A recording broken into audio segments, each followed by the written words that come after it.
아버지, 왜 우세요? 한국의 한 식당. 한국 여행을 온 독일인 가족이 단란하게 식사를 하고 있는데요. 그러나 아버지로 보이는 중년 남자의 표정은 어쩐지 심상치 않습니다. 그리고 이때 눈시울이 붉어진 아버지가 눈물을 흘리기 시작합니다. 우는 모습에 딸은 깜짝 놀라는 반응을 보이며 왜 우시냐고 물어봅니다. 사실 이 아버지는 한국 여행을 오는 것을 탐탁치 않게 여기던 사람이었습니다. 독일에도 조용하고 괜찮은 휴양지가 많은데 뭐하러 먼 동양의 나라에 돈을 쓰냐고 잔소리하던 아버지였죠. 그럼 그가 한국에 와서 왜 눈물을 흘리게 된 걸까요? 지금부터 어떤 일이 있었는지 자세히 알아보겠습니다.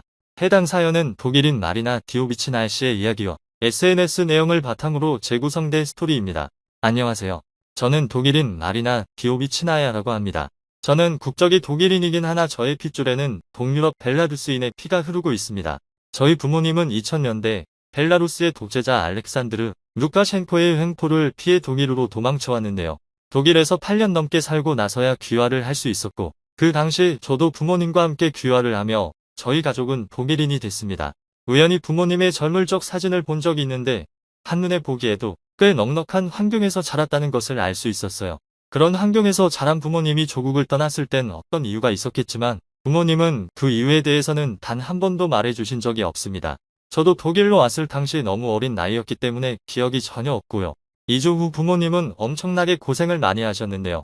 돈을 벌 수 있다면 뭐든지 닥치는 대로 일을 하셨고 한 푼이라도 아껴서 돈을 모았습니다. 엄청난 고생을 한 끝에 저희 가족은 독일 사회에 성공적으로 적응했습니다. 저희 부모님이 가지고 계시는 가게만 해도 총 3개입니다. 카페 하나와 식당 2개를 가지고 계시죠. 넉넉한 형편이 되었지만 그동안 살아온 세월 때문일까요? 아버지의 근검절약 습관은 달라지지 않았습니다. 저희 아버지는 10년 넘게 같은 옷들을 돌려 입으셨고 뭐만 하면 비싸다라는 말을 달고 사셨습니다. 어느 날은 엄마가 아빠와 오랜만에 데이트를 하고 싶다면서 외출하신 적이 있는데 몇 시간도 안 돼서 냉랭한 기운을 팍팍 풍기며 들어오시더라고요. 들어가는 곳마다 비싸다고 하는 아빠를 보고 열받은 엄마가 엄청 뭐라 한 모양이었습니다.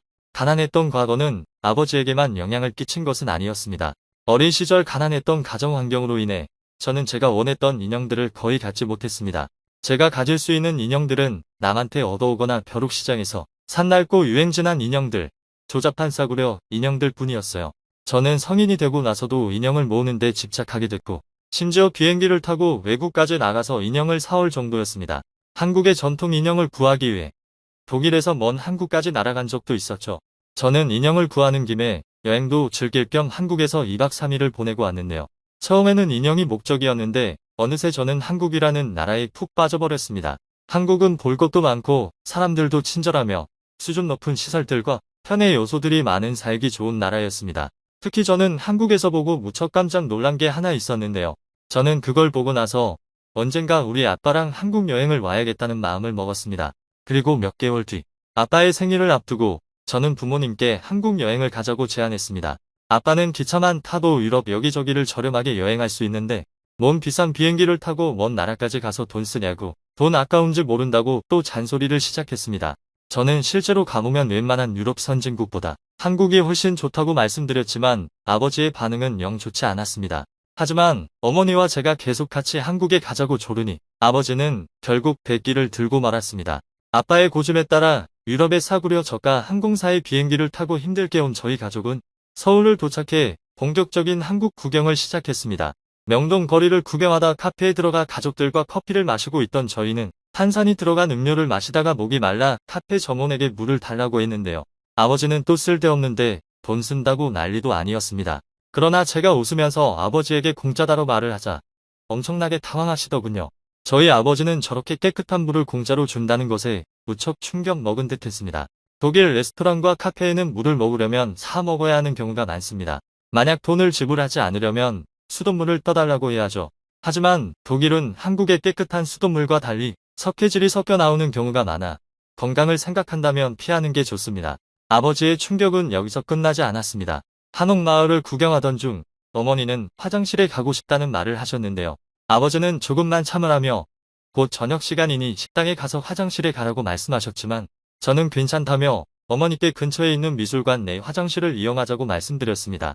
아버지는 화장실에 쓸데없이 돈을 쓰냐고 뭐라고 하셨지만 저는 또 화장실도 무료로 쓸 수 있다고 말씀드렸죠. 그러자 아버지는 물도 공짜인데 화장실도 공짜라고? 라고 믿기지 않는 듯 되물어보셨습니다. 독일은 식당이나 카페에서 손님만 화장실을 이용할 수 있고 쇼핑몰 같은 곳에서도 유료 화장실을 이용해야 합니다. 유럽 많은 나라들이 그러한데 한국은 반대로 웬만한 공중 화장실도 무료고 식당에 가서도 급하다고 양해를 구하면 쓰게 해주는 게 보통이라 너무 좋았습니다. 저희 아버지는 한국에 살면 돈 아낄 일이 않겠네 라고 신기해하셨습니다. 저는 이때다 싶어 한국에서는 비싼 고급 음식을 싸게 먹을 수 있는 방법도 있다고 말씀드렸는데요. 부모님 두 분 다 눈을 동그랗게 뜨시더군요.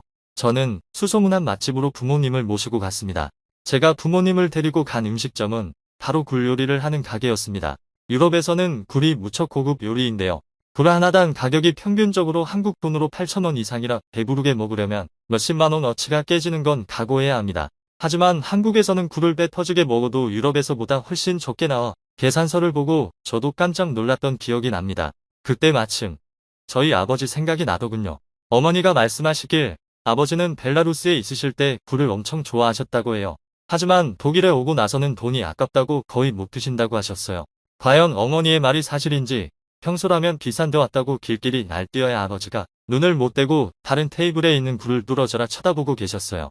테이블에 장착된 굴찜기에 굴을 쏟아붓는데 부모님은 어마어마한 굴의 양에 입을 다물지 못했습니다. 제가 돈을 써도 아무 말 안 했던 어머니마저 저보고 너무 무리하는 거 아니냐고 걱정하셨죠. 저는 부모님을 안심시켜 드리려고 굴의 가격을 말했습니다.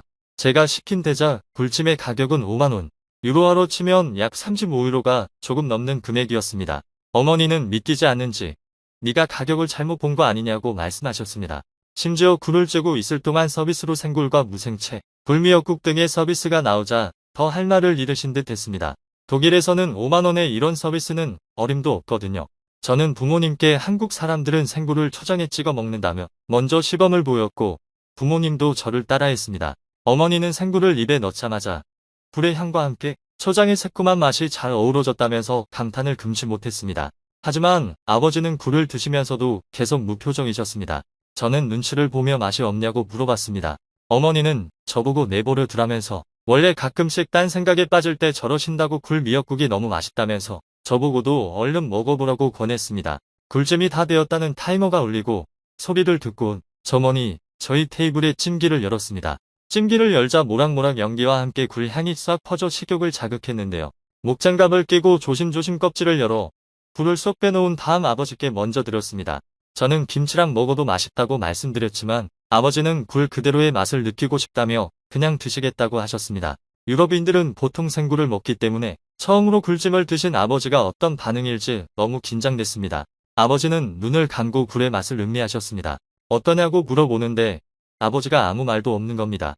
그리고 서서히 눈시울이 붉어지더니 눈물을 흘리시는 모습에 저와 어머니는 당황했는데요. 저는 나름 맛있었던 집이라고 생각해서 온 거였는데 아버지 취향은 아니었던 걸까요? 하지만 아버지는 곧 눈물을 닦으시더니 저에게 고맙다라고 말씀하셨습니다. 무뚝뚝한 아버지는 생전 남에게 아쉬운 소리도 안 했지만 고맙다나 미안하다는 말도 안 하시는 분이셨습니다. 그런 아버지가 저한테 고맙다는 말을 하다니 믿기지 않더군요. 한국 굴식당에서 저는 생애 처음으로 아버지의 진짜 속마음을 들을 수 있었습니다. 아버지의 젊은 시절은 고단함의 연속이었는데요. 독일어가 서툰 외국인 노동자가 할 수 있는 일은 한계가 있었고 온갖 막노동과 자비를 하며 생계를 유지했지만 워낙 물가가 비싸니 삶은 팍팍했습니다. 그날도 일을 끝내고 퇴근한 아버지는 슈퍼에 들려 장을 보고 있었는데요. 가격을 비교해가며 살 것을 고르는 자신에게 문득 서러움을 느꼈다고 합니다. 뼈 빠지게 일해 돈을 버는데도 10센트에도 벌벌 떨어야 하는 인생이라니. 아직 젊고 충동적이던 아버지는 욱하는 마음에 내가 이렇게 열심히 사는데 먹고 싶은 것 하나 못 먹나 생각이 들어 근처 수산물 시장에서 굴을 박스채 사들고 집에 들어왔습니다. 어마어마한 굴의 양을 보고 미쳤다고 소리치는 어머니를 무시하며 열심히 굴을 까드셨다고 해요. 하지만 아버지는 곧 자신의 행동을 후회했습니다. 다음 날이 저의 4번째 생일이었기 때문입니다. 굴을 사느라 돈을 다 싸버린 아버지는 제가 갖고 싶은 인형을 사주지 못했고 속상한 마음에 저녁 내내 울었던 저는 몸살에 걸려 몸져 누웠습니다. 아파서 끙끙대는 딸을 보며 아버지는 엄청난 죄책감을 느꼈고 자기 자신만 생각한 죄값을 딸이 치른다는 생각을 떨칠 수 없다고 합니다. 그 뒤부터 아버지는 절대 돈을 허투루 쓰지 않았습니다. 자신이 버는 돈은 오로지 가족의 생계와 미래를 위해서였죠.